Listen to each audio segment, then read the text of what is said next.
श्रोता मित्रों, सुस्वागतम, खुशामदीद, नमस्कार।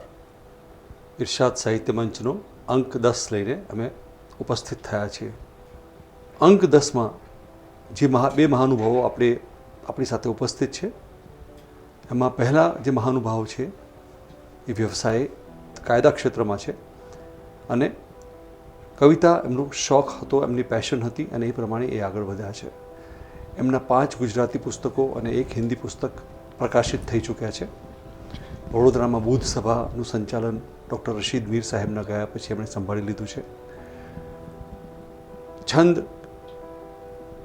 મીટર, ગઝલનું બંધારણ એ ક્ષેત્રે એમની ખૂબ જ હથોટી બેસેલી છે। ઘણા વ્યક્તિઓને એમણે તાલીમ આપેલી છે। એમની ઘણી બધી કવિતાઓ ઘણા બધા મેગેઝિનોમાં છપાઈ ચૂકી છે। ગુજરાતમાં અને ગુજરાતની બહાર અનેક મુશાયરામાં એમણે ભાગ લીધેલો છે। કદાચ હું એમની એક ઓળખાણ આપું તો એ રીતે આપીશ, ધીમે ધીમે વૃદ્ધિ પામી વૃદ્ધ થા, કાં પછી સર્વસ્ત ત્યાગી બુદ્ધ થા। કેટલાને ખબર છે કે આ પંક્તિઓ આદરણીય સ્વર્ગસ્થ શ્રી ઝવેરચંદ મેઘાણીની નથી, પણ આ જે પંક્તિઓ છે એ આપણી સાથે જે આજે મહાનુભાવ ઉપસ્થિત થયા છે તેમની છે। એમની બીજી બે પંક્તિઓ જે મને ખૂબ જ ગમે છે એ હું આપની સામે રજૂ કરીશ। થોડી ઈચ્છા થોડા સપના બીજું શું, જીવન જેવું જીવન અફવા બીજું શું। આ સુંદર પંક્તિઓના રચયિતા છે મિસ્ટર શ્રી દિનેશભાઈ ડુંગરે। દિનેશભાઈ, ઇરશાદ મંચ પર આપનું સ્વાગત છે। નમસ્કાર। બીજા જે મહાનુભાવ છે એ બહુમુખી પ્રતિભા ધરાવતા બહેન છે। ઇરશાદનો ભાવનગર સાથે ખૂબ જ નજીકનો નાતો બંધાઈ રહ્યો છે અને ભાવનગરથી આ ત્રીજા કવિયત્રી કે કવિ છે કે જે આપણા માટે ખાસ વડોદરા આવ્યા છે। સમાજ સેવિકા છે, લેખિકા છે, કવિયત્રી છે, શિક્ષણવિદ છે। આ બહુમુખી પ્રતિભામાં દરેક ક્ષેત્રમાં એમણે પોતાનું નામ મેળવ્યું છે। શિક્ષણવિદ તરીકે એમની વ્યાકરણના પુસ્તકો છપાયા છે। નવલિકા અને લેખિકા તરીકે એમના અનેક સામાયિકમાં, આસપાસમાં, ચિત્રલેખામાં બધામાં એમના નવલિકાઓ છપાઈ ચૂકી છે। સમાજ સેવા કરતાં કરતાં એમણે એટલું નામ કમાવ્યું છે કે ઇન્ડિયા ટીવી, આજ તક, BBC દરેક ન્યૂઝ ચેનલે એમનું ઇન્ટરવ્યૂ લીધું છે। એમની સમાજ સેવાઓને પ્રકાશિત કરી છે, સમાજ સેવાઓને પ્રસિદ્ધ કરી છે। કેન્સરના દર્દીઓ માટે એમણે ભીખ લીધો છે। કાવ્ય ક્ષેત્રે એમનું એટલું યોગદાન નથી, પણ લેખન ક્ષેત્રે એમનું બહુ મોટું યોગદાન છે। ગુજરાતી વ્યાકરણ ક્ષેત્રે એમનું મોટું યોગદાન છે। વ્યવસાય શિક્ષિકા છે। GPSC અને ટેટમાં પણ એ ઓફિશિયલ ફેકલ્ટી તરીકે એસ્ટાબ્લિશ થઈ ચૂક્યા છે, પ્રસ્થાપિત થઈ ચૂક્યા છે। એવા બહુમુખી પ્રતિભા ધરાવતા બહેન શ્રીમતી વર્ષાબેનનું હું સ્વાગત કરું છું। વર્ષાબેન, આપનું ખૂબ ખૂબ સ્વાગત છે। ખૂબ ખૂબ આભાર મને અહીં આમંત્રિત કરવા માટે અતુલભાઈ। ઇરશાદ મંચની હું ખૂબ ઋણી રહીશ। Thank you so much. દર્શક મિત્રો, આપણે મુલાકાત શરૂ કરીએ, પ્રશ્નોત્તરી શરૂ કરીએ, પ્રશ્ન જવાબ શરૂ કરીએ એ પહેલાં મારે એક નાની વિનંતી એ હતી જે મારા મનમાં ઉત્સુકતા છે એ મારે દિનેશભાઈને પૂછવી છે કે દિનેશભાઈ, આપની આટલી સરસ રચના ધીમે ધીમે વૃદ્ધિ પામી વૃદ્ધ થા, એમાં તમારું નામ કેમ આટલું બધું મોડું અથવા મને ખબર પડી? મને પણ એવું જ છે કે આ રચના મહાન કવિ મેઘાણી સાહેબની છે। એમાં અતુલભાઈ એવું છે કે સોશિયલ મીડિયાના જે કેટલાક ફાયદા છે એવા કેટલાક ગેરફાયદા પણ છે। આપણે જોઈએ છીએ કે સોશિયલ મીડિયામાં એટલું બધું ઠલવાય છે, એમાં ઘણી વખત સારા ભેગું નરસું ઘણું બધું આવતું હોય, એનામાં સારું સંતાઈ જતું હોય છે। હવે કોઈએ ખબર નહીં કેવી રીતે એ 4 પંક્તિ મારી ગઝલની મેં 2010માં અર્થ નામનો ગઝલ સંગ્રહ પ્રસિદ્ધ કરેલો, એમાં એ ગઝલ મેં સમાવિષ્ટ કરેલી હતી અને ક્યાંક ફરતી કોઈની એ પછી મેગેઝિનોમાં બી છપાઈ છે ગઝલ, પણ ફરતી કોઈની પાસે ગઈ હશે ને કોઈને ખબર નહીં કેવી રીતે એનામાં ઝવેરચંદ મેઘાણીનું નામ સૂઝ્યું અને મૂકી દીધું। તે પછી એ સોશિયલ મીડિયામાં ઝવેરચંદ મેઘાણી નામે 4 પંક્તિઓ ફરતી થઈ ગઈ। પણ ખરું કહું તો ઝવેરચંદ મેઘાણી સાહેબને વંદન છે, એ એમના ગઝલના બહુ મોટા, હું એમની સામે કશું જ નથી, પણ મને ઝવેરચંદ મેઘાણીએ અત્યાર સુધી એકે ગઝલ લખી નથી અને એમના નામે જ્યારે ગઝલની પંક્તિઓ ફરે છે ત્યારે દુઃખ થાય છે, કેમ કે ઝવેરચંદ મેઘાણી એક અલગ વ્યક્તિત્વ હતું। બિલકુલ, એ સૌર્ય રસના કવિ હતા અને એમના નામે ગઝલ ફરે છે એ બહુ ઉચિત નથી અને એની સ્પષ્ટતા થવી જોઈએ। એના માટે અનિલ ચાવડા જેવા કે રાજેશ વ્યાસ મિસ્કિન જેવા કે બીજા ઘણા બધા કોલમિસ્ટોએ પેપરમાં લેખો પણ લખ્યા છે. એટલે સોશિયલ નેટવર્કિંગના જે ફાયદા છે એવા ગેરફાયદા છે આ. બેન, આપને એક મારે પૂછવું હતું કે મને એવું અત્યાર સુધી જેટલા પણ મહાનુભાવોને મળ્યો છું સાહિત્યના, તો એક વસ્તુ તો મેં જોઈ કે સંવેદનશીલ હૃદય બહુ જ જરૂરી છે. આપ બંને માનવીય સંવેદનાઓ સાથે જોડાયેલા છો. જી માનવીય સંવેદનાઓ સાથે જોડાવાનો કેટલો ફાયદો છે આપણા લેખનને? ઇરશાદ, આપના આ પ્રશ્ન માટે અને હું અતુલભાઈ આપને એટલું જ કહીશ કે માનવીય સંવેદનાઓ છે એ જે હૃદયમાં જે મથામણ અનુભવ આવે છે, આપણને ખુદને અહેસાસ કરાવે છે, એના દ્વારા જ સાહિત્ય સર્જન થાય છે. એટલે આ રીતે આ સંવેદનાઓ છે એને ઉજાગર કરવા માટે જ, એને બહાર કાઢવા માટે થઈને જ આ વસ્તુ મને હંમેશા સતત એ મારા માટે પ્રેરણાદાયી રહ્યું છે સાહિત્ય સર્જન માટે. અને એ રીતે ખાસ કરીને હું આજે પીડિતોની સંવેદનાઓ અનુભવું છું, એની જોઉં છું, જે કેન્સર પીડિતોની ખાસ કરીને, એ મને કંઈક લખવા માટે પ્રેરે છે. અને એ રીતે બસ આ સંવેદના છે એ જ મારું કર્મનું ભાથું છે અને એ મારું જીવનનું માટે પ્રેરણાદાયી રહ્યું છે. શ્રોતા મિત્રો, આજે દિનેશભાઈ જે આપણી સાથે બેઠા છે એ વડોદરાના એક નામી કાયદા નિષ્ણાતોમાંના એક છે અને તેમ છતાં એક વડોદરાના જાણીતા 5 સાહિત્યકારોનું આજે જો નામ દેવાય તો એ દિનેશભાઈનું એમાં નામ દેવાય છે. તો મારે દિનેશભાઈ પાસે એ તમે બેલેન્સિંગ કેવી રીતે કરો છો? તમારું પ્રોફેશનલ આટલો દબદબો છે, તમારી સામાજિક આટલી જવાબદારીઓ છે, તમે સામાજિક ક્ષેત્રે આટલા જોડાયા છો, તો સાહિત્ય માટે સમય કેવી રીતે ફાળવો છો અને સાહિત્યમાં આટલું બધું લખી કેવી રીતે શકો છો? એક્ઝેક્ટલી. હવે અતુલભાઈ, એમાં એવું છે ને કે હિન્દીમાં એક કહેવત છે કે જहाँ ચાહ હે વहाँ રાહ હે. 100%. માણસને જે કરવું હોય છે ને એના માટે માણસને ક્યારેય સમયની ખોટ નથી પડતી. હું પોતે એવું માનું છું. એ કે ઈશ્વરે ભલે દિવસમાં 24 કલાક આપ્યા હોય, પણ એ 24 કલાક કેવી રીતે મેનેજ કરવાનું એ તમારા હાથમાં છે. તમે શાને પ્રાયોરિટી આપો છો, શું પહેલાં કરવું છે, શું પછી કરવું છે, શું કેટલું કરવું છે, એ તમારે નક્કી કરવાનું છે. 24 કલાકનો બેસ્ટ ઉપયોગ શું થઈ શકે અને કેવી રીતે થઈ શકે એ તો તમારા હાથમાં છે. એટલે જ્યારે બી ને મારું સર્જન મોટે ભાગે સ્પોન્ટેનિયસ હોય છે. મને જ્યારે પણ વિચાર આવે ત્યારે હું લખી લઉં છું. પહેલાં મારી પાસે કાગળ પેન રહેતા હતા, હવે મોબાઈલ છે તો હું મોબાઈલમાં ટપકાવી લઉં છું અને પછી નિરાશ જ્યારે મળે ત્યારે એને મઠારું છું ને આગળ વધારું છું. પણ જ્યારે બી કોઈ નવો વિચાર આવે કે નવી કોઈ પંક્તિ આવે તો હું એને તરત પહેલાં ટપકાવી લઉં છું. કેમ કે પછી એક ક્ષણ જો નીકળી ગઈ ને તો પછી એ પંક્તિ ફરી નથી મળતી. કે ઈશ્વર તમને એક જ વખત તમારા બાને ટકોરા આપે છે, બિલકુલ, બે વારંવાર નથી આપતો. અને એ જો તમે ઝીલી લો તો જ આગળ વધાય. અને મને જ્યાર સુધી વ્યવસાયની વાત કરું તો વ્યવસાય હું કોર્ટમાં જાઉં છું. કોર્ટનું મારું એનું ટાઈમ શિડ્યુલ ઘણી વખત ટાઈટ હોય છે, પણ ઘણી વખત એવું હોય છે કે ક્યારેક એમાં બી એટલું બધું શિડ્યુલ ટાઈટ નથી હોતું. તે વખતે હું મારા સાહિત્યને સમય આપું છું. અને સાહિત્ય માટે કોઈ નિશ્ચિત સમય નથી હોતો પહેલી વસ્તુ તો. કારણ કે એ જ્યારે આવે છે ત્યારે બારના તોડીને આવે છે, ઊંઘમાંથી ઉઠાડીને આવે છે. એટલે તે વખતે આ સર્જન તો કરી લે. અને સર્જન માટે કોઈ સમય ગાળો નિશ્ચિત નથી હોતો. પણ પેશન કેટલી જરૂરી છે આના માટે? પેશન્સ તો જરૂરી છે સાહેબ. તમે જે પણ કરો, હું તો કહું છું જે પણ કરો, તમે વ્યવસાય કરો, તમારો શોખ કેળવો, જે પણ કરો, એના માટે તમે જેટલું પેશન રાખો, જેટલી ધીરજ રાખો અને જેટલું એમાં ઊંડા ઉતરો. દરિયામાં જેટલા ઊંડા જાઓ, મોતી તમારે મેળવવા હોય તો ઊંડા તો જવું જ પડશે, ડૂબકી તો મારવી જ પડશે. ઉપર છેલ્લું તમને મોતી નહીં મળે. એટલે તમારે કંઈક સારું કરવું હશે તો એના માટે તમારે તમારા સમયનો, તમારા એનો ભોગ આપવો પડે. ઘણી વખત ફેમિલીના ટાઈમનો પણ ભોગ આપવો પડે છે એના માટે. હું જે આટલું કરી શકે છું એના પાછળ જો સૌથી મોટો ભોગ આપ્યો તો મારા મિસેસ આપે છે. હું ઘણો એમનો ટાઈમ આમાં લઈ લઉં છું અને એમના ઘણી વખત જાણતા એમને અન્યાય થાય છે, પણ અમારા બંને વચ્ચે ટ્યુનિંગ સારું છે. તમારે તો બેન કદાચ વધારે તકલીફ હશે કારણ કે તમે 4-5 નાવડીમાં એક સાથે પગ રાખીને દોડો છો. ગાંધીનગર તમે જાઓ છો જીપીએસસી માટે, ટેટના ક્લાસીસ ચલાવો છો, વ્યાકરણની બુક્સ લખો છો, જે તમારી 5મી 6ઠ્ઠી આવૃત્તિ થઈ ગઈ છે. ટ્યુશન ક્લાસીસ તમે ચલાવો છો, સમાજ સેવામાં તમે ગામડે ગામડે ફરો છો, ઘર તો તમારે સંભાળવાનું જ છે. તો એક ગૃહિણીઓ માટે અથવા જે લોકો ફરિયાદ કરે છે કે સમય નથી મળતો, એના માટે તમે એક આદર્શ ઉદાહરણ છો. કેવી રીતે સમય ફાળવો છો? સર, આપનો પ્રશ્ન બરાબર છે. સર, હું એના માટે એટલું જ કહું કે સર, કોઈ પણ સાહિત્ય સર્જન કરું છું ને તેના માટે સ્ફૂર્ણા થાય છે અને એના માટે કોઈ ચોક્કસ સમય નથી હોતો કે ભાઈ ચલો એક જગ્યાએ બેસીને હવે આજે હું લેખ લખીશ, મારી કોલમ લખીશ, એવું બનતું નથી. એના માટે ઘણીવાર એવું થાય કે ભાઈ હું અત્યારે 2 હોસ્પિટલમાં જાઉં છું, ભાવનગરની HCG હોસ્પિટલની અંદર અને સિવિલ હોસ્પિટલમાં. HCG cancer hospital. જી, HCG કેન્સર હોસ્પિટલ ત્યાં. એટલે પેશન્ટના માટે હું કાઉન્સેલિંગ કરું છું કે ભાઈ રેડિયેશન નથી લેવા તો શું કામ નથી લેવા, એ બધા માટે હું સમજાવું છું.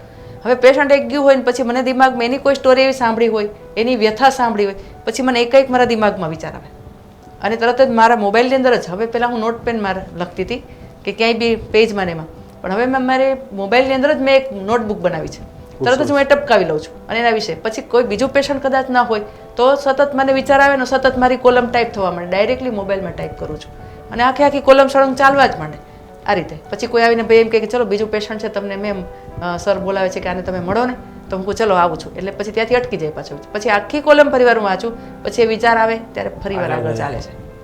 આ રીતે ચાલતું. એટલે કોઈ પણ સર્જન એક બેઠીકે પૂરું નથી થતું. ના, નથી થતું. ક્યારેક થઈ જાય છે, ડોંગરી સાહેબ આપનું નથી થતું. ક્યારેક નથી થતું. તમે કહું ઘણી વખત એક ગઝલનો એક મતલા સરસ આવે અથવા એક પંક્તિ સરસ આવે જી, અને પછી ઘણો ટાઈમે પડી રહે, નથી થતા, સલંગ નથી આવતું. ના આવે. પછી એક શેર લખાઈને પડ્યો હોય, ઘણો ટાઈમ પડી રહે, પછી ફરી ક્યારે વિચાર આવે, ફરી એ વિચારના અનુસંધાનમાં અને ગઝલ પૂરો થાય. મારી ઘણા એવા શેર મતલા પડ્યા છે, ઘણા એવા શેર પડ્યા છે કે જે અધૂરા છે, ગઝલ પૂરી નથી થઈ.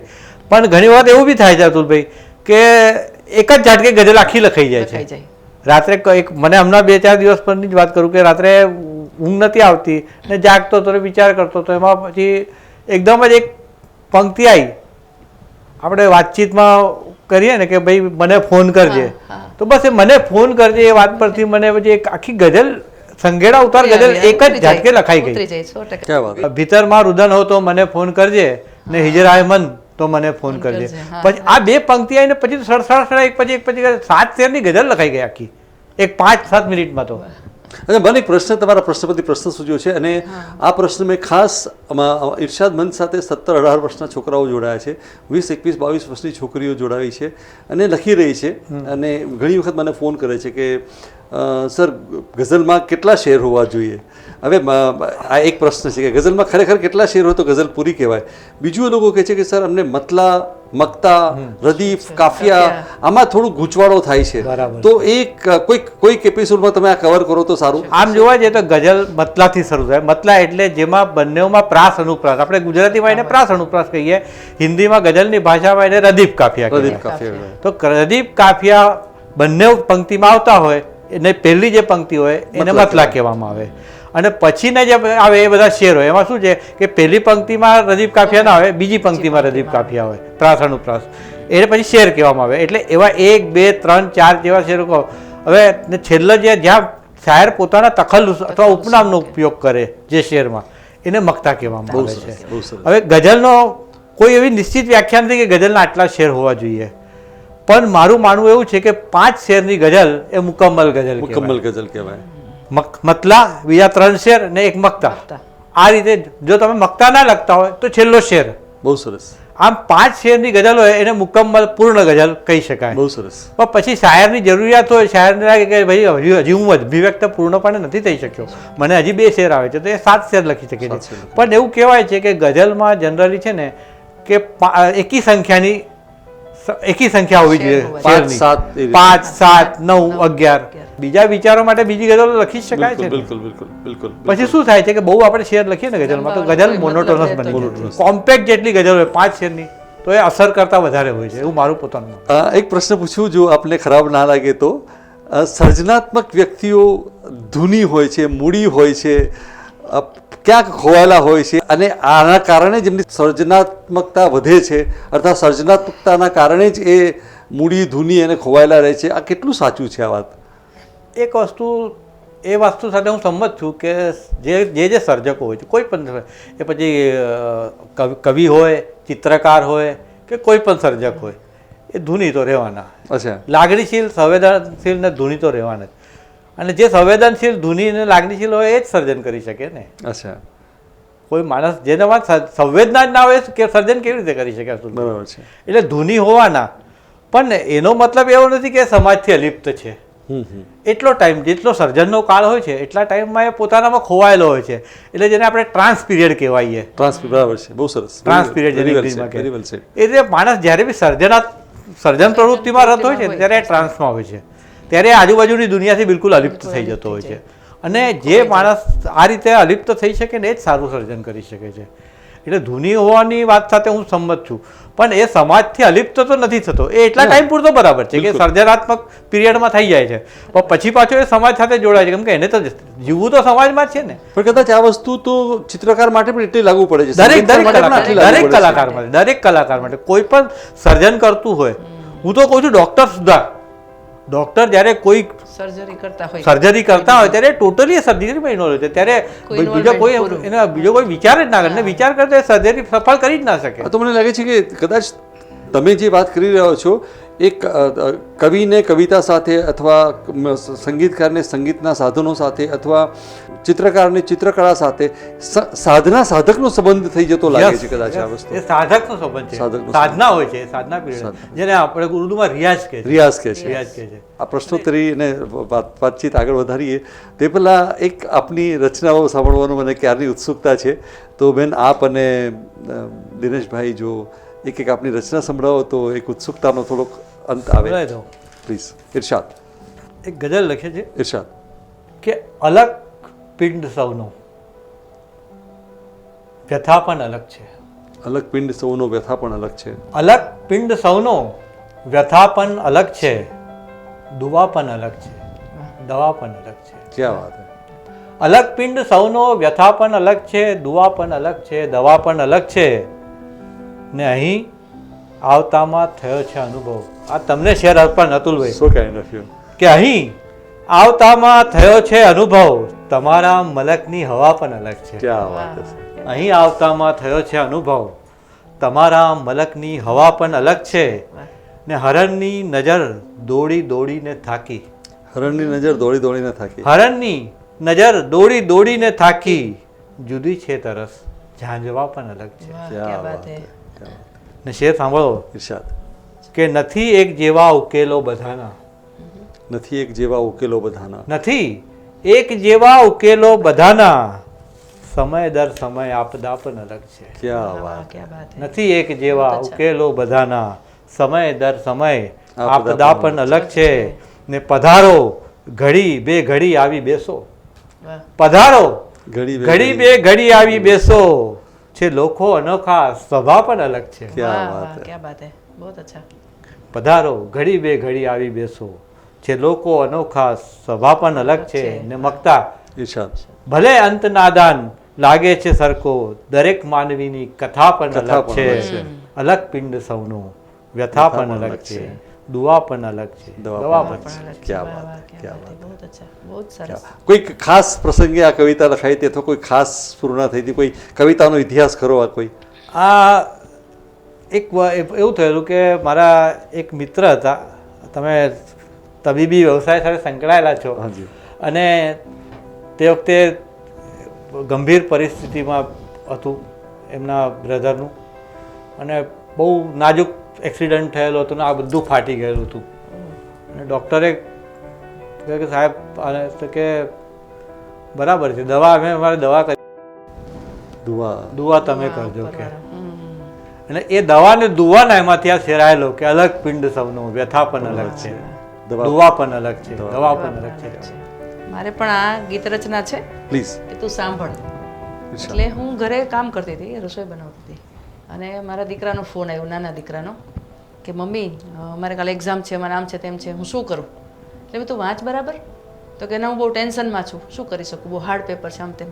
એટલે મેં તું તારું દિલ કે નહીં સાંભળ, તારો અંતરાત્મા શું કહે છે, કે મેં આટલા ક્વેશ્ચન કર્યા છે તો એટલા જ પૂછાશે, શું થશે એમ.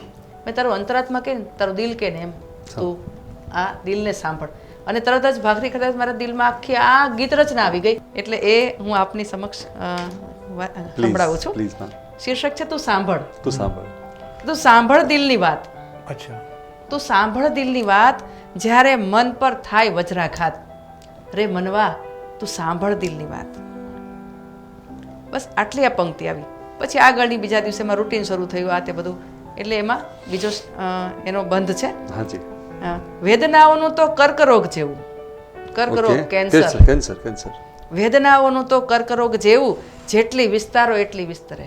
જો કેન્સરનો ઇલાજ તાત્કાલિક કરવામાં ન આવે તો વિસ્તૃત- એકદમ સ્પ્રેડ થતું હોય આખા છે શરીરમાં અને ફેલાઈ વેદના પણ એના જેવી જ છે એવું હું માનું છું એને જલ્દીથી દાબી દો એનું જલ્દીથી પૂરું કરો વેદનાઓનું તો કર્કરોગ જેવું જેટલી વિસ્તારો એટલી વિસ્તરે પરપીડનમાં મજા લેનારા હળવેકથી ફૂંક મારીને ખોતરે ન અનુભવીએ એ આઘાત રે મનવા તું સાંભળ દિલની દિલની વાત વાત ક્યાં વાત વાહ ખટમધુરા આ ઝંઝાવાતો ખટમધુરા આ ઝંઝાવાતો છોને આળોટે આસપાસ ગળચટ્ટા મધ મીઠા વંટોળિયા કેવો જૂઠો રચવે હેતવા ભાસ એમાં ખુદની પલાળીએ નહીં જાત રે મનવા તું સાંભળ દિલની વાત રે મનવા તું તું સાંભળ સાંભળ દિલની વાત ક્યાં વાત એટલે આમાંથી એ વસ્તુ ઘણીવાર પ્રયોજાતું હોય અંદરથી ઉદ્ભવતું ક્યાં વાત હોય છે. અને આપોઆપ જલ્દીથી એને ટાંકવું પડે છે નહીં તો ખબર નહીં ગમે એટલી કોશિશ કરવાથી પણ ફરીવાર એ વસ્તુ આવતી ફરી વાર નથી. તે આવે જ નહીં. નથી જ આવતી એમ એટલે ઘણીવાર આ રીતે અને હશે કદાચ એક માં છે જે બોલતી હશે છોકરાઓને જી. કે તું મારું સાંભળતું નથી કે તમે મારું સાંભળતા નથી અને એક દિલ હશે જે કદાચ આપણને કન્ટિન્યુઅસ કહે છે કે તમે કોઈ મારું સાંભળતા નથી સાચી Right. વસ્તુ છે. બરાબર જે દિલની વાત સાંભળી લઈએ તો કેટલી તો બધી ઘણો રસ્તા આસાન થતા હોય છે ઘણી ઘણી મુશ્કેલીઓ ટળી જતી હોય છે અત્યારની જે જનરેશન છે ફાસ્ટ ફૂડ જનરેશન છે દરેક હા. વસ્તુ જલ્દી જુએ છે જલ્દી, દરેક જલ્દી, વસ્તુ જલ્દી. મેગી 2 મિનિટમાં બધું જુએ છે બરાબર છે અને ફેસબુક પર પણ ફેસબુકના જલ્દી કવિ famous થવું બધા છે. જલ્દી ફેમસ થવું છે એક સાહિત્ય રચના માટે આપના જેવા સિદ્ધહસ્ત કવિ નવયુવાન કવિઓ માટે શું સંદેશો આપવા માંગે છે સર આપનાથી હવે એ વાત સાચી છે કે અત્યારે ઝડપી યુગ ચાલી રહ્યો છે પણ કોઈ પણ શ્રેષ્ઠ સર્જન જો કરવું હોય ને તો એના માટે સમય અને ધીરજ બંને જોઈએ પેશન્ટ વગર સમય ધીરજ વગર તમે કોઈ પણ સારું સર્જન કરી ના શકો અત્યારે એવું થયું છે અતુલભાઈ કે સોશિયલ મીડિયા આવ્યા પછી ખાસ કરીને ફેસબુક વોટ્સઅપ ને આ બધું આવ્યા પછી કોઈને બી મનમાં આવે એટલે કશું બી લખી નાખે એને ચકાસે નહીં એને તપાસે નહીં જલ્દી જલ્દી અને તરત પોસ્ટ બી કરી દે કરી દે છે એટલે અધકચરી અધૂરી અને ઘણી વખત તો બિલકુલ જેને કહેવાય ધંગ ધડા વગરની રચનાઓ સોશિયલ મીડિયામાં આવતી હોય છે એમાં તકલીફ ક્યાં થાય છે કે એને લાઈક કરનારા મળી જાય પાછા કે અધૂરા લખનારા હોય એવી રીતે અધૂરી વાવા કરનારા બી હોય કે જેમને ખબર જ ના હોય કે વાવા શાની કરી શકાય બિલકુલ કે સાને લાઈક કરી શકાય ને સાને એડમાયર કરી શકાય કે સાને એપ્રિશિએટ કરી શકાય એ વસ્તુની ખબર નથી હોતી એટલે એ માણસ પછી થાય છે શું કે પેલો માણસ કોઈ અધકચરી રચના મૂકી દે અધકચરા લોકો એને લાઈક કરે અધકચરાને એપ્રિશિએટ કરે એટલે ખોટી વસ્તુને એટલે એ પ્રોત્સાહન મળી રહે ખોટા છે રસ્તે ખોટું દબાઈ જાય. પ્રોત્સાહન મળે ખોટું છે. પ્રોત્સાહન એને મળી રહે ખોટું પ્રોત્સાહન મળે ને એ આખું એને આખી લાઈન ફંટાઈ છે. જાય દિશા બદલાઈ જાય છે. દિશા બદલાઈ જાય અને એ આપણે એ કહીએ ને કે સાચી દિશામાં જવાની જગ્યાએ ખોટી દિશામાં જાય અને એને પોતાની ભૂલ પણ ખબર નથી અને પડતી એને પોતાની ભૂલ ખબર જ ના હોય ને એને ભૂલ કોણ બતાવે જે જાણકાર હોય ભૂલ જાણકાર બતાવે. બતાવે. હવે જાણકાર હતો કે ફેસબુક પર બધા હોતા નથી અને હોય તો બી એમને એટલો બધો સમય નથી હોતો કે આટલી બધી રચનાઓ રોજ જુએ બિલકુલ એટલે હું એવું માનું છું કે કોઈ પણ રચના પોસ્ટ કરતા પહેલા મારું તો એવું માનવું છે કે હું જ્યાં સુધી મારી કોઈ પણ રચના હું પોતે 10 વખત ના વાંચું 2-4 જગ્યાએ મિત્રો સામે ના વાંચું Discuss ત્યાં કરો. સુધી હું ત્યાં પોસ્ટ નથી કરતો બરાબર છે એટલે મારું તો નવયુવાન કહે બધા તમે ઝડપી જાઓ પણ ઝડપ કરવામાં પડી ના જાઓ એ બી બિલકુલ સાચું છે. બિલકુલ સાચું છે.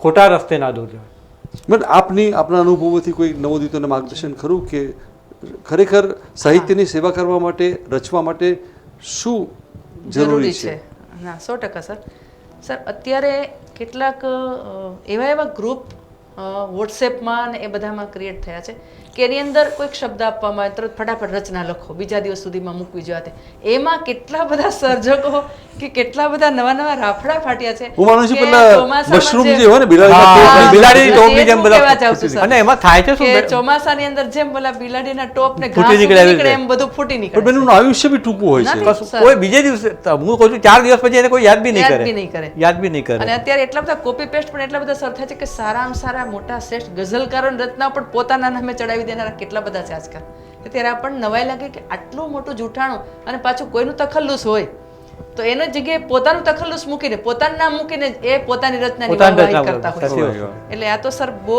ખરાબ વસ્તુ છે આ સાહિત્યનું એક કહેવાય ને તો અપમાન છે આ સર અને એમાં તો તુકબંધી જ થાય છે રીતસર હા. અતુલભાઈ બિલકુલ બિલકુલ એટલે કે તમે પેલા કહેવાય ને ઝટપટ કે એક દિવસ તમને એક પંક્તિ આપવામાં આવે ને કાલે આના પર ગઝલ લખવાની જોડકણા એટલે છે. જ્યાં તો તમે ત્યાંથી એમાં શું ગોતવાનું, કરો ચોરી. એમાં Copy એમાં paste. એમાં ચોકતા જ ફિટ કરવાનો હોય, બીજું કશું હોય કશું નહીં. હોય જ બિલકુલ. અને આ બધું જ ફાસ્ટ ફૂડની જેમ સ્વાદિષ્ટ લાગે છે પણ પૌષ્ટિક નથી નથી હોતું. હોતું પૌષ્ટિક નથી એ હોતું. લાંબા સમય સુધી ટકનારું ન હોય, એ પચાવનારું શાશ્વત નથી, એ બહુ શાશ્વત. જલ્દી શાશ્વત થઈ હોતું જાય છે. નથી. એટલે આ એક ખાસ લોકો માને છે કે યુવાનો કે અમે ગઝલ થઈ ગયા અને સાહિત્યકાર થઈ ગયા, પણ એ વસ્તુ બહુ ખોટી ખોટી, બહુ છે. ખોટી એ આંધળુકિયા છે. એ દિશામાં એને ચોક્કસ પોતાને ગેરફાયદો થશે એવું મારું માનવું અને સાહિત્યનો તો સૌથી મોટો થશે. સાહિત્યનો તો બહુ જ મોટો સર થઈ જ રહ્યો છે એ અત્યારે. સાહિત્યનું નુકસાન છે ખરેખર નુકસાન છે, તો. મોટું નુકસાન છે. એક પ્રકારનું હું તો એમ કહું કે એક સાહિત્ય માટેનું એક કેન્સર પણ છે સાહિત્ય જગતમાં પ્રવેશેલું, કે આ વસ્તુ નહીં હોવી જોઈએ સર. સર્જનકાર સર્જનાત્મકતાનો ફાયદો શું? અને તમે એક વખત સર્જન કરવાનું શરૂ કરો તો સમયાંતરે તમારા વ્યક્તિત્વમાં કોઈ ફેરફાર આવે છે? હા સર, ચોક્કસ. કેમ કે જેમ જેમ સમય જાય, કોઈ પણ માનો કે કોઈ ઝાડ છે, એ જેમ સમય જતાં જેમ પરિપક્વતા અનુભવે, ક્યાં વાત. એમ એ રીતે જ જેમ જેમ વ્યક્તિ એમાં આગળ વધતી જાય, એમાં એની પરિપક્વતા ચોક્કસપણે દેખાવી જ જોઈએ સર. ક્યાં વાત. એ હું માનું છું. અને એ પીડતા ના હોય તો પછી એ બાળ મરણ જ થઈ જવું જોઈએ એ સાહિત્ય સર્જનનું, અથવા એ વસ્તુ ત્યાંથી જ અટકી જવું જોઈએ. ઘણીવાર ગેપ આવી શકે સર, વચ્ચે વચ્ચે એવો સમયગાળો આવી જાય. મારી જ વાત કરું સર, તો હું 9મા ધોરણમાંથી ત્યારે મેં પ્રથમ કવિતા લખેલી, કવિતાથી જ શરૂઆત કરેલી. પછી ધીમે ધીમે ધીમે કરતાં કરતાં લઘુકથા, એ પણ જ્યારે હું સેકન્ડ યરમાં હતી કોલેજના, ત્યારે મારી પહેલી વેલી મેં લઘુકથા લખેલી સૂર્યાસ્ત કરીને. એ વખતે કેટલા સારા સારા મેગેઝિનોમાં એમાં છપાયેલી. અને એમ કરતાં કરતાં પછી મને સાહિત્ય સર્જન ગમે, એટલે એ વખતે જ લગભગ અત્યાર હમણાં છેલ્લી વાર 12મી વખત હું આકાશવાણીમાં મારા સ્વરચિત કાવ્ય પઠન માટે ગઈ. એ ગઈ હું 10 વર્ષ પછી સર. 10 વર્ષ પછી. અને 10 વર્ષ પછી મારે એટલો આમ જબરજસ્ત સંઘર્ષ કાળ રહ્યો કે એ સમય દરમિયાન મને અંદર આવતા ઉભરા, પણ મને ક્યાં લખવાનો ટાઈમ હતો. મિત્રો, આ વસ્તુથી આપણે એક વાત સમજીએ કે સાહિત્યકાર તરીકે આપણી એક સાહિત્ય પ્રત્યેની તો ખરી જ, પણ સામાજિક પણ એક જવાબદારી બને છે. કારણ કે આપ કોઈ પણ રચના લખશો અને રચના લખતા કોઈકને ગમશે, અને રચના જો બરાબર નહીં હોય તો એ આપને ફોલો કરશે, આપના પગદંડે ચાલશે, આપના રસ્તે ચાલશે, અને એ પણ આપની જેમ ખોટા રસ્તે ચડશે. તો આપ જ્યારે પણ કોઈ રચના લખો તો જરૂરથી એનું સ્વમૂલ્યાંકન કરો. આઈ થિંક હું માનું છું કે આટલી જવાબદારી જો સાહિત્યની સેવા કરવી હોય તો આપણે સૌએ ઉઠાવવી પડશે. સર, આપને એ જ પ્રશ્ન ફરી પૂછું છું આપને કે સર્જનાત્મકતાનો જે એ કેવો છે, અને સર્જનાત્મક તરફ વળતા વ્યક્તિત્વમાં શું ફેરફાર આવે છે? એક વસ્તુ ચોક્કસ છે કે માણસનો જે મૂળભૂત સ્વભાવ છે, પિંડ જેને કહેવાય આપણે, એ ક્યારેય બદલાતો નથી. એટલે મૂળભૂત સ્વભાવ તો એને જ રહેવાનો. પણ એક વસ્તુ ચોક્કસ છે કે જેમ માણસ સાહિત્યમાં વળે છે તો એનામાં એક મેચ્યોરિટી આવે છે. બહુ સરસ. એ બહુ જુદી જુદી રીતે વિચાર, એક વાતને જુદી જુદી રીતે વિચારતો થાય છે. હોય છે. અને જ્યારે માણસ એક વાતને, એક ઘટનાને, એક પ્રસંગને જુદી જુદી રીતે વિચારે છે, ત્યારે અલગ અલગ ડાયમેન્શન એને મળે છે. અને એ અલગ અલગ ડાયમેન્શનના લીધે એને અલગ અલગ ઉકેલો પણ મળે છે. બહુ સરસ. એટલે સર્જનાત્મકતા માણસને એક ચોક્કસ મુકામ સુધી લઈ જાય છે એવું મારું પોતાનું માનવું છે. અને જેમ જેમ સર્જન એનું થતું જાય એમ એ માણસ બળવત્તર થતો જાય છે, એનું સર્જન પીડ થતું જાય છે. આજે મેં જ્યારે પહેલી ગઝલ લખી હશે ત્યારે સ્વાભાવિક છે એમાં પ્રેમની વાતો કે પેલું આ તે બધું આપણે ક્ષણિક ઉભરાવો ને બધું આવ્યું હશે. પણ જેમ જેમ આપણે ગઝલ લખતા ગયા, આપણા મેચ્યોર થતા ગયા, ઉંમર વધતી ગઈ, વાંચન વધતું ગયું, એમ એમ વિચારોની વિવિધતા આવતી ગઈ, વિચારોની ગહનતા આવતી ગઈ, ઊંડાણ આવતું ગયું, ગઝલમાં, શેરમાં ઊંડાણ આવતા ગયા. અને પછી ધીરે ધીરે પછી એના પરથી ફિલોસોફી પર ને ફિલોસોફી પરથી આગળ અધ્યાત્મ તરફ ને સૂફી તરફ વળી ગયા. સૂફી તરફ. એટલે આ વસ્તુ સર્જકમાં આ ફેરફાર થવાના જ. જેમ ઉંમર વધે, એના વિચારો વધે, એનું વાંચન વધે, એમ એ પીડ થવાનો. અને એમાં ઉત્તરોત્તર એની ગતિ ઉધ્વગામી જ થવાની. અને એ જો ના થાય તો એ સર્જકમાં ખોટ છે એવું મને માનું. આ લગભગ નદીના પ્રવાસ જેવું છે કે નદી જેમ સતત વહેતી રહે અને આગળ વધે, અને સાગરમાં મળે. સર્જન અને સર્જકે બી આગળ વધવું જ જોઈએ. હું માનું છું કે તમારી વાતોમાંથી મને 3 વસ્તુ ખબર પડી. એક, કે સર્જનાત્મકતા તરફ વળો છો તો સૌથી પહેલા તમે એક જવાબદાર બનો છો, પ્રતિબદ્ધતા જે આપણે કહીએ, પ્રતિબદ્ધતા તમે કરો છો. બીજી વસ્તુ છે કે તમારામાં પરિપક્વતા વિચારોની આવતી જાય છે. અને ત્રીજી વસ્તુ તમે જે ખરેખર બહુ સરસ વાત કરી કે તમે એક જ વસ્તુને અલગ અલગ દ્રષ્ટિકોણથી જુઓ છો, અને અલગ અલગ દ્રષ્ટિકોણથી જુઓ છો તો તમારી જે બુદ્ધિમત્તા છે એ વધારે ખીલી ઉઠે છે. ગઝલ, કવિતા, નવલિકા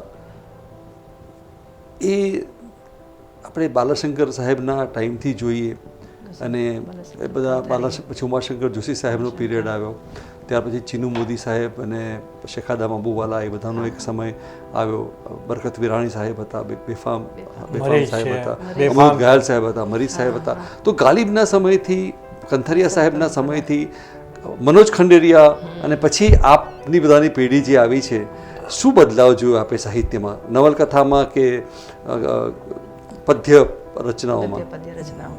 હું ગઝલની પહેલાં વાત કરું તો હા, પહેલાં જે શરૂઆતમાં જે બાલાશંકર કંથારિયા કલાપીથી શરૂ થયું તે વખતે પરંપરાની ગઝલ હતી ટોટલ, અને એમાં ઉર્દુ ફારસીના શબ્દોની ભરમાર હતી. એટલે કે મૂળ ગઝલ એ ફારસી કાવ્ય પ્રકાર, બરાબર છે.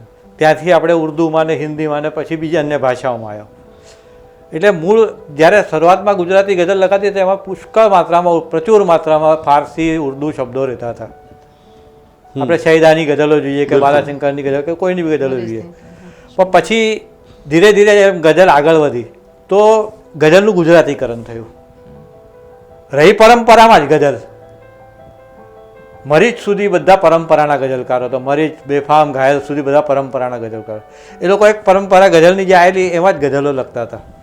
નો ડાઉટ એમને બધા પોતપોતાની રીતે મૌલિક વિચારો રજૂ કર્યા, પોતપોતાની એમની મૌલિક પદ્ધતિ હતી, પછી લઢણ હતી, પણ તે પરંપરામાં જ રહ્યા.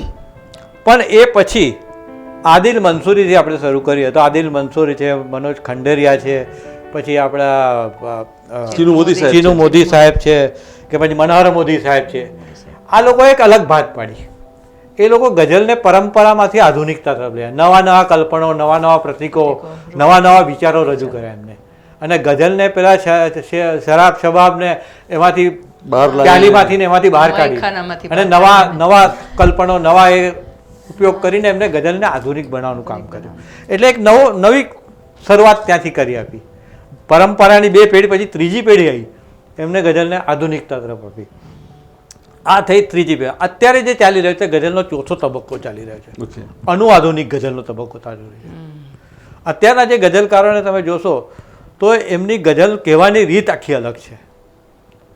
એ ગઝલમાં કશું બી લઈ આવે, તાલિબાન બી લઈ આવે ને ગમે તે લઈ આવે, અને એ જે કહેવાનું છે એમને એ નવા પ્રતીકો અત્યારના સંદર્ભમાં આવે. અત્યારે પહેલાં આપણે મોબાઈલ નહોતા એટલે ગઝલમાં મોબાઈલ શબ્દ નહોતો આવતો, કલમ આવતી હતી, પેન આવતી હતી. અત્યારે ગઝલમાં તમે જુઓ મોબાઈલ, ઇન્ટરનેટ, પીસી કે કશું જાત જાતનું આવે છે. હવે મારું જ એક ગીત મેં લખેલું તો એમાં લખેલું કે ડિસ્કની ડિટેલ કરપ્ટ તો થાય, પ્રેમ બેકઅપમાં સાચવીને રાખજે. એટલે આ છે આધુનિકતા, કે જે નવું આવ્યું છે અત્યારે, જે ટેકનોલોજી વિકસી છે, જે નવું આવ્યું છે એ ટેકનોલોજીનો ઉપયોગ કવિતામાં બી થાય છે, અને કવિતામાં એ પ્રતીકો આવે છે. એટલે અત્યારની જે ગઝલ છે, અત્યારના જે ગઝલકારો છે અનુઆધુનિક ગઝલકારો છે, અને એ લોકો નવા વાત તો જો માણસ છે, માણસની સંવેદના છે, માણસ જે અનુભવે છે એ જ લખવાનું છે. એને મૂળભૂત જે સંવેદનાઓ છે એ તો બદલાવાની નથી. બિલકુલ. બદલાવાનું શું છે? એની રજૂઆત બદલાવાની છે, એને વિચારધારા બદલાવાની છે, એના પ્રતીકો બદલાશે, એની કલ્પના બદલાશે, એની ભાષા શૈલી બદલાશે. નવલિકામાં, નવલકથામાં પણ બહુ ફરક આવ્યા છે. તમે નવલકથા, નવલિકા શરૂ થઈ, અત્યારે માઇક્રોફિક્શન પર આવી ગયા છે. આ ફેરફાર કઈ રીતે જુઓ છો તમે? સર, આમ જુઓ ને તો માઇક્રોફિક્શન શબ્દ યોગ્ય નથી.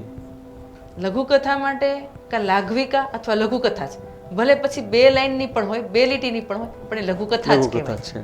આ માઇક્રોફિક્શન શબ્દના નામે અત્યારે સર એટલી બધી ગમે એ માઇક્રોફિક્શન લખાય છે કે જે લઘુકથાના સ્વરૂપમાં બંધ બેસતી બિલકુલ નથી. એક્ઝેક્ટલી.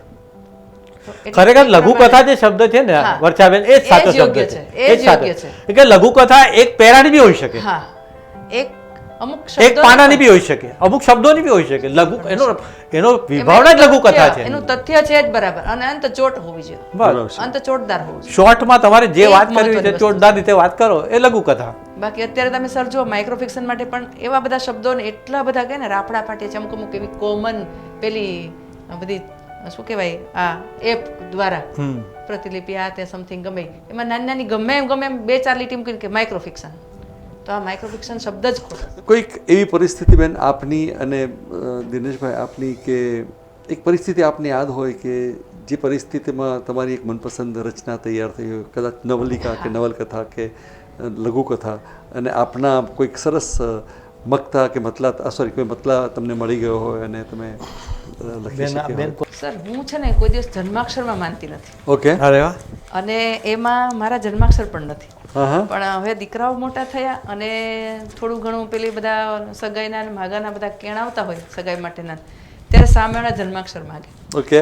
એટલે મારા દીકરાના જન્માક્ષર જોડવા માટે હું ગઈ તો મને કુતૂહલ થયું. સામેવાળાએ માગ્યા એટલે કીધું ભાઈ તમે પણ જન્માક્ષર મેળવી લેજો દીકરીના, એમ બિલકુલ. તમારા દીકરા જોડે. સારું ચલો. એટલે જન્માક્ષર મેળવવા માટે હું જ્યોતિષી પાસે ગઈ તો એણે કીધું ભાઈ આમ આમ છે ને તેમ છે ને બધું. એટલે પછી મને એમ થયું કે ભાઈ મારું તો હું પૂછું એમને. એટલે અનાયાસે મેં એમને પૂછ્યું, જાણીતા હતા એટલે મેં પૂછ્યું કે ભાઈ મારા જન્માક્ષર, મેં કીધું એ તો છે નહીં. મને તમે તમારી જન્મ તારીખ આપો અને પેલું સમય આપો, હું તમને હમણાં કાઢી આપું. એટલે પછી એણે મારા જન્માક્ષર જોઈને એવું કીધું કે તમે તો ખૂબ તમારું જીવન સંઘર્ષમય છે. મેં તો હા એ વાત સાચી છે, મેં તેમાં નવું તો કંઈ છે નહીં, હજી તમારું જીવન સંઘર્ષમય જ રહેશે. મેં તો એવું કેમ? તો કે તમારે ભાઈ રાહુ છે ને આ છે ને તે છે. હવે એ પછી સાંભળ્યા પછી હું ઘરે આવી અને ઘરે આવીને કામ કરતાં કરતાં જે મને પંક્તિઓ સ્ફુરી છે, હું પહેલાં હિન્દી પણ લખતી અને હજુ પણ મને હિન્દી લખવું ગમે છે. એટલે મેં એક આ લખી છે, કવિતા લખી છે સર इरशाद इरशाद. कि हमारी भाग्य कुंडली को देखकर चश्मा नाक की दांडी पे खींचकर बोले ज्योतिषी अपने नैन चढ़ाकर बहुत कठिन है तेरा जीवन सागर. बोले ज्योतिषी अपने नैन चढ़ाकर बहुत कठिन है तेरा जीवन सागर. चंद्र पर है चढ़ा राहु बहुत भारी सुख चैन नींद छीन लेंगे सारी. लेकिन हमने ज्योतिषी से बोला आपने तो आग का पिटारा खोला. विधि ने चाहे जैसा जीवन लिखा है हमने तो राहु को निगलना सीखा है. क्या बात है, વાહ વાહ. એણે મને એવું કીધું કે હજી તમારા જીવનમાં ખૂબ તોફાન આવશે. મેં કીધું કાંઈ વાંધો નહીં, લડી લડી લઈશ. લઈશું. આટલા જ શબ્દ મેં એમને કીધા અને છેલ્લો શેર છે, જોકે આ કોઈ મીટરમાં બંધ બેસતી ગઝલ નથી, પણ છતાં પણ આયે હુએ તूफान को चुनौती देती हूँ, आए हुए तूफान को चुनौती देती हूँ, मैं तो अपना भाग्य खुद लिखती हूँ, मैं तो अपना भाग्य खुद लिखती हूँ. क्या बात है, એમ કરીને જ્યોતિષીને મેં જે જવાબ આપ્યો એ ટૂંકમાં ઘરે આવીને મને આ એક મારી સ્ફૂર્ણા રૂપે બહુ સરસ. મેં એક સરસ. કવિતા આ રીતે આ યથાર્થની કવિતા કહેવાય ને. યથાર્થની કવિતા કહેવાય. હવે હા. જે આખી સર્જનની પ્રક્રિયા છે ને, એક વસ્તુ છે કે જે માણસ જે વ્યવસાય સાથે સંકળાયેલો હોય ને, એ વ્યવસાયમાં રચ્યો પચ્યો આખો દિવસ રહેતો હોય, એટલે એને એ જ્યારે સર્જન કરવા બેસે ને તો ક્યાંક ને ક્યાંક એની ઝલક દેખાય એમાં. હવે હું તમને મારી જ વાત કરું તો એક જે તમે રચનાની વાત કરો છો કે મારા વકીલાતના વ્યવસાયમાં એક છૂટાછેડાનો કેસ મેડમ મારી પાસે આવેલો કે એ ભાઈ જે હતા એમની ઉંમર લગભગ 50 વર્ષની, બેનની ઉંમર 45 વર્ષની. એમને એક દીકરી 12મા ધોરણમાં ભણતી હતી, દીકરો 8મા ધોરણમાં ભણતો હતો. અને જીવનના એક નાજુક તબક્કે કંઈક એક ભૂલ થઈ ગઈ એક વ્યક્તિથી અને પછી એ જે તોફાન સર્જાયું એમાં વાત છૂટાછેડા સુધી પહોંચી. છૂટાછેડા પછી પહોંચી તો મારા પાસે કેસ આવ્યો. મેં 6 મહિના અતુલભાઈ કાઉન્સેલિંગ કર્યું એમનું, 6 મહિના સુધી કે છૂટાછેડા ના થાય. પણ વાત એટલી બધી આગળ વધી ગયેલી ને એટલું બધું કડવાશ થઈ ગયેલી બે વચ્ચે કે નહીં થયું. છોકરાઓને રાખીને બી વાત કરી, કાઉન્સેલિંગ કર્યું બંને છોકરાઓને સાથે રાખીને, નહીં થયું. છેલ્લે એવું થયું કે છૂટાછેડા કરવા પર જ આવ્યા. એટલે પછી છેલ્લી જ્યારે સહી કરવાની આવે સોગંદનામા પર, અને એ જે વખતે એ આખી જે વેદના જે 6-7 મહિના અતુલભાઈ મેં વેદના એમની સાથે, એ લોકોનો તો કેસ હતો પણ મેં કેસ લડતા હું એમાં જે પર્સનલી ઇન્વોલ્વ થઈ ગયેલો અને એ જે વેદના એમની સાથે મેં બી જે અનુભવી છે ને એનામાંથી એક ગઝલ આવેલી મને. અને આખી ગઝલ નહીં કહું પણ થોડાક એના 2-4 શેર કહી દઉં પ્લીઝ પ્લીઝ.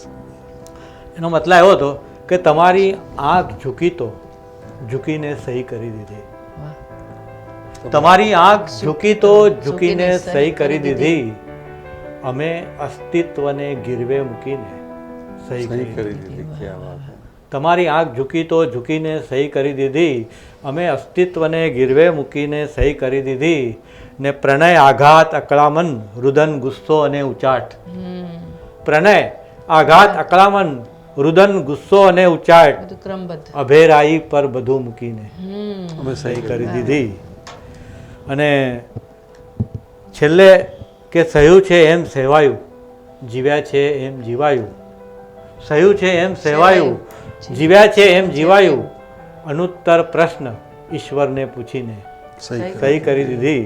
ને કે એનો છેલ્લો શેર કહી દઉં કે ઘણીએ બાંધ છોડો ને સમાધાનો કરી જોયા, ઘણીએ બાંધ છોડો ને સમાધાનો કરી જોયા, પછી એની સભામાંથી ઉઠીને સહી કરી દીધી. એટલે આખી 7-8-9 શેરની લાંબી ગઝલ છે, બધી કહું નહીં, પણ આ જે વેદના છે, તમે કહો ને કે કઈ રીતે જે સંવેદના માણસની સંવેદના છે ને, સર્જન જોડે સંકાય છે. સર્જન સંવેદના વગર શક્ય જ નથી. બેન, આપની મનપસંદ ઇરશાદનો એક પરંપરા છે કે આટલો સરસ જલસો કરીએ, આટલી સરસ વાતો કરીએ, આટલું સરસ આપણે 5 કોર્સ ડિનર કે લંચ કરીએ, તો એક બનારસી પાન રૂપે એક શેર હોવો જોઈએ, મુખવાસ હોવો જોઈએ, ઇલાયચી હોવી જોઈએ એક સરસ. મનપસંદ સર્જકની રચનાને. હાજી. મને સર મોટા ભાગે મકરંદ દવેની રચના ખૂબ પસંદ આવે. બહુ સરસ. અને નાની હતી ત્યારે પણ જે રચના હું ભણેલી, જીવન અંજલિ થાજો, એ અત્યારે પણ અને પ્રાર્થના રૂપે પણ સાંભળેલી. એટલે 2 રચનાઓ છે મારા જીવનની ખૂબ મને ખુદને પ્રેરણા આપનારી રચનાઓ છે, એ મને ખૂબ ગમે છે. પ્લીઝ, એમાંથી હું આપને એક રચના સંભળાવું છું.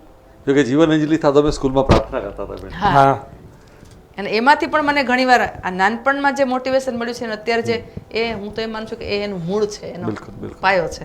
અને મકરંદ દવેની એક આ રચના છે, મને ખૂબ ગમે છે કે કોણે કીધું ગરીબ છીએ, કોણે કીધું રાખ, કોણે કીધું ગરીબ છીએ, કોણે કીધું રાખ, કા ભૂલી જા મન રે ભોળા આપણા જુદા આંખ.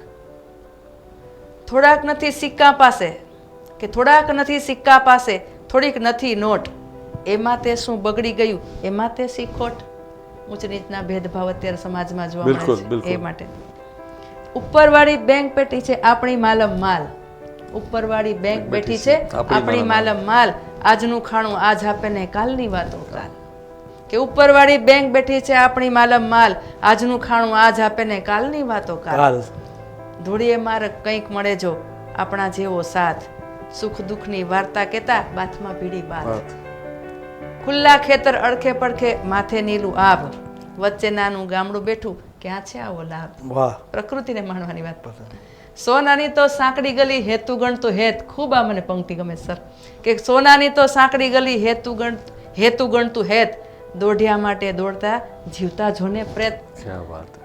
તો મેં આના માટે થઈને મારી આ સેવા માટે મેં મારી સ્કૂલ છોડી દીધી કે સોનાની તો સાંકડી ગલી હેતુ ગણતું હેત, દોઢિયા માટે દોડતા જીવતા જોને પ્રેત. માનવી ભાળી અમથું અમથું આપણું ફોરે વાલ, માનવી ભાળી અમથું અમથું આપણું ફોરે વાલ, નોટને સિક્કા નાખ નદીમાં, ધોળીએ મારક ચાલ, નોટને સિક્કા નાખ નદીમાં. ક્યા વાત છે. વાહ, આટી સાથે જોડાવાની વાત અમે ભણ્યા છીએ. તમને તો છૂટ નથી બીજી રચના વાંચવાની, અમારી તમારી એક સરસ રચના. એક ખાલી ફક્ત હું મને રાજેશ રેડ્ડીના ગમતા 2 શેર છે કહીશ. ઇરશાદ કે યહાં હર શખ્સ हर पल हादसा होने से डरता है, यहाँ हर पल हर शख्स हादसा होने से डरता है, खिलौना है जो मिट्टी का फना होने से डरता है, और मेरे दिल के किसी कोने में एक मासूम सा बच्चा, मेरे दिल के किसी कोने में एक मासूम सा बच्चा, बड़ों की देखकर दुनिया बड़ा होने से डरता है, बड़ा होने से डरता है. રાજેશ રેડ્ડી મારા ગમતા શાયર છે અને એમના આ 2 શેર મને બહુ ગમે છે. બડો કી દેખ કર દુનિયા બડા હોને સે ડરતા હૈ. એક રચના આપની સાંભળીએ સર. એક ગઝલ છે કે હજી એ હોઠ છે તરસ્યા, હજી હોઠ છે તરસ્યા, હજી પણ પ્યાસ બાકી છે, હજી એ હોઠ છે તરસ્યા, હજી પણ પ્યાસ બાકી છે, હજી આવી શકે તો આવ થોડા શ્વાસ બાકી છે. હજી એ હોઠ છે તરસ્યા, હજી એ પ્યાસ બાકી છે, હજી આવી શકે તો આવ થોડા શ્વાસ બાકી છે, ને અમે જુલ્મો સિતમ આખી એ દુનિયાના સહ્યા છે પણ, અમે જુલ્મો સિતમ આખી એ દુનિયાના સહ્યા છે પણ, હજી એ મખમલી નજરોનો સહેવો ત્રાસ બાકી છે, ને સતત અહેવાલના અપમાન તિરસ્કાર સહીને પણ, સતત અપમાન અહેવાલના તિરસ્કાર સહીને પણ, અમારો એની પર થોડો ઘણો વિશ્વાસ બાકી છે. સતત અવહેલના અપમાન તિરસ્કાર સહીને પણ અમારો એની પર થોડો ઘણો વિશ્વાસ બાકી છે. ને આજના સંદર્ભમાં એક શેર ઈર્ષાદ. કે મહામારી, સુનામી, પૂર, ધરતીકંપ, ચક્રાવાત. મહામારી, સુનામી, પૂર, ધરતીકંપ, ચક્રાવાત. જગતના મંચ પર કુદરતની જાને રાસ બાકી છે. ને કહો ડર મોતનો સ્પર્શી શકે ક્યાંથી હવે અમને. કહો ડર મોતનો સ્પર્શી શકે ક્યાંથી હવે અમને. હજી પણ આપની સાથે થોડો સહવાસ બાકી છે. ક્યા ક્યાં વાત વાત હે, વાહ વાહ. ને મરણને બાદ પણ સૌને અમારા રાખજો એમ જ. મરણને બાદ પર સૌને અમારા રાખજો એમ જ. હજી અંતિમ દરસને કાજ વ્યક્તિ ખાસ બાકી છે. ક્યા વાત હે. ને મકતા ઈર્ષાદ. કે હજી એ ખોલ્યું નાદાન કર્મોના છે બંધનમાં. હજી એ ખોલ્યું નાદાન કર્મોના છે બંધનમાં. હજી મુક્તિને આડે દીર્ઘ કારાવાસ બાકી છે. હજી એ હોઠ છે તરસ્યા, હજી બાકી છે.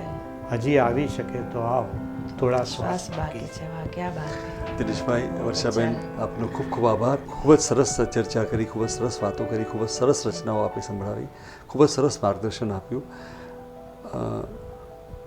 બંને સમય ફાળવ્યો તે બદલ ઈર્ષાદ આપ બંનેનો આભાર અમે છે. પણ ઈર્ષાદ અમે પણ મંચના અને હા, આપના ખૂબ ખૂબ આભારી છે આભારી છીએ. કે અમને અમને અભિવ્યક્ત પણ આવી થવાની આવી તક તક આપી, મળી, chance કે અમને જે અમારું અંતર ઠાલવવાની તક આપી તમે, એ બદલ હું તમને ખૂબ ખૂબ અમારા ઈર્ષાદ મંચનો આભાર આ શેર સાથે માનું છું. ગાલિબ Please. સાહેબનો એક શેર છે Please. કે મહેરબા હો કે બુલા લો મુझे ચાહો जिस वक्त, હા, મહેરબા હો કે બુલા લો मुझे चाहो जिस वक्त, मैं गया वक्त नहीं हूँ कि फिर आ न सकूं. ક્યા વાત હે. બહુ મેં અચ્છા. ક્યાં વાત હે. ખૂબ ખૂબ આભાર. અને આપણે સાથે મળીને સેવા કરી રહ્યા છીએ સાહિત્યની. ગુજરાતી સાહિત્ય બહુ સમૃદ્ધ છે. એટલા બધા વ્યક્તિઓએ ગુજરાતી સાહિત્યને સમૃદ્ધ બનાવ્યું છે, અને સમૃદ્ધિ પેઢી દર પેઢી નવા નવા સર્જકોએ વિકસતી રહે, કરી છે. વિકસતી રહે. પણ આપણે એક પ્રયાસ કરી રહ્યા છીએ કે ગુજરાતના નવયુવકો, ગુજરાતની નવી પેઢી જે ગુજરાતી ભાષાથી કોઈ પણ કારણ, મીડિયમ ઓફ ઇન્સ્ટ્રક્શન અલગ છે, મીડિયમ ઓફ સ્ટડીઝ અલગ છે, એના કારણે Exactly. થોડા દૂર રહ્યા છે, ગુજરાતી ભાષા સાથે જોડીએ, ગુજરાતી ભાષા સાથે એમનો સંબંધ જળવાય. સંબંધ જળવાય. અને આપણા ગયા પછીની પેઢી પણ ગુજરાતી સાહિત્યનો સમૃદ્ધનો વારસો જાળવે અને સમૃદ્ધ બનાવે એવો એક આ નાનો પ્રયાસ છે. અને માતૃભાષાને જીવંત રાખવા માટે આ કરવું જ પડશે. બિલકુલ. અને એમાં આપનો સહયોગ બધાનો મળતો રહે છે. ખૂબ ખૂબ આભાર આપનો. Thank you very much. દર્શક મિત્રો, આશા છે આપને આજનો અંક ગમ્યો હશે.